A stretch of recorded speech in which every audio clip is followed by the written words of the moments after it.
Bonjour à toutes, bonjour à tous. Je vous propose dans cette vidéo de parler principalement de l'activité physique présentée comme la meilleure solution contre le mal au dos. Donc j'ai pris en tapant activité physique mal au dos le premier article que m'a proposé Google, donc qui est sur Santé Magazine, donc qui est un journal qui a pignon sur rue et qui permet, on va dire, de rendre les informations sur la santé accessibles à tout le monde. Alors, je vous propose d'analyser donc cet article pour en retirer tous les bénéfices, mais aussi déceler les contre-informations, ce qu'on appelle à l'heure actuelle les fake news.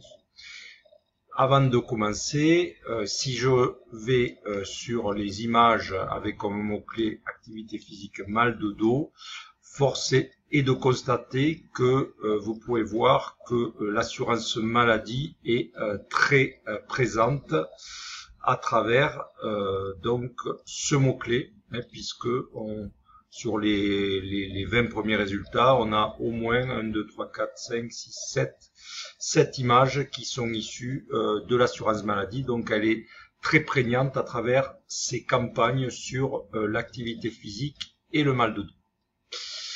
Donc l'introduction nous explique que c'est très développée par l'assurance maladie, qu'elle va permettre de prévenir le mal de dos, mais également d'être un traitement curatif chez les personnes qui souffrent de dos, ce qui est en corrélation avec les écrits scientifiques.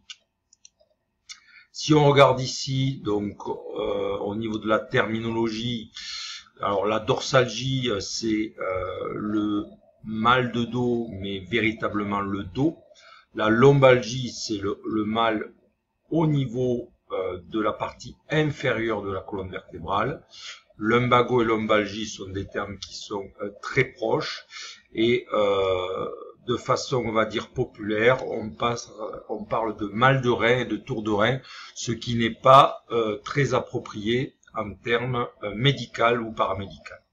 Voilà. Par contre, ce qui me plaît bien dans cet article, ce qui est rarement mis en valeur, c'est ça, c'est que le mal de dos, guérit la plupart du temps de façon spontanée en quelques jours. Alors, ces quelques jours, ça peut aller de 2 à 5 jours. Mais normalement, il faut savoir que le pronostic est très bon. Donc, ne vous faites pas de bile si vous avez mal au dos. Alors là, on est plutôt sur les douleurs aiguës et c'est un petit peu plus compliqué lorsqu'on a des douleurs chroniques, c'est-à-dire des douleurs qui durent depuis plus de 3 mois. Voilà.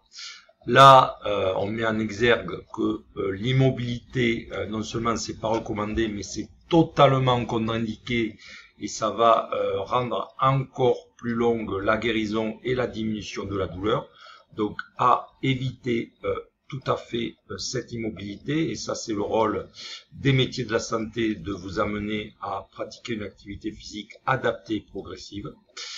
Par contre, voilà, au niveau de cette partie-là de l'article, je suis pas trop fanat parce qu'il y a des contre-vérités. Tout d'abord, ces chiffres-là, on essaye de les faire passer dans la littérature et au niveau populaire, 84% de la population, ce sont des chiffres totalement faux et les chiffres sont bien inférieurs. Vous lirez souvent 80 à 90% de la population. Les chiffres sont nettement inférieurs à ce que l'on peut vous proposer. Donc on focalise et on prépare les gens à avoir mal au dos alors que ces chiffres sont excessivement majorés et que on tourne plutôt autour de 20%. Deuxième chose qui me plaît pas trop, c'est cette histoire de faux mouvements. Il n'y a pas de vrai mouvement et de faux mouvements. La colonne vertébrale est constituée d'articulations qui permettent le mouvement dans les 3 plans d'espace, c'est-à-dire flexion-extension, les rotations, les inclinaisons. Il n'existe pas de faux mouvements. Lorsqu'on a mal au dos, il y a des raisons qui peuvent être articulaires et musculaires. Donc, dans ce cadre-là, on peut appeler ça des douleurs mécaniques. Mais l'idée qu'on fait des faux mouvements, va créer des croyances chez vous et va vous dire que certains mouvements sont mauvais pour votre colonne vertébrale, alors que c'est totalement faux. Plus vous mobilisez votre colonne vertébrale, mieux ça va et plus vous conserverez donc une amplitude articulaire qui vous permettra d'avoir une qualité de vie la plus appropriée possible. Voilà. Ensuite, empêcher le cercle vicieux du mal de dos de s'installer. Donc là, il est traité le côté préventif. Donc je rappelle que l'activité physique, outre le fait qu'elle est bonne pour le dos, elle est bonne pour le cœur, elle est bonne pour les poumons, elle est bonne au niveau psychologique et elle est bonne au niveau de vos os puisqu'elle permet de fortifier vos os. Voilà. Et pour finir, donc la prévention, encore une fois, liée donc à la pratique d'exercice. On nous parle de l'application de l'assurance maladie. Donc j'ai fait une vidéo, vous pourrez la retrouver, en sachant que sur cette application, il y a quelques erreurs également, il faut le préciser. Mais globalement, il vous propose ici des exercices de relaxation, des étirements, de la musculation, ce qui me paraît un traitement intéressant, mais il faudra également l'associer à des exercices d'endurance comme de la marche, du vélo ou de la natation. Je finirai par un petit point négatif qui peut être corrélé avec l'histoire des faux mouvements. Les postures, il n'y a pas de bonne et de mauvaise posture. Il faut absolument que vous libériez votre colonne vertébrale quand vous vous asseyez, quand vous ramassez un objet.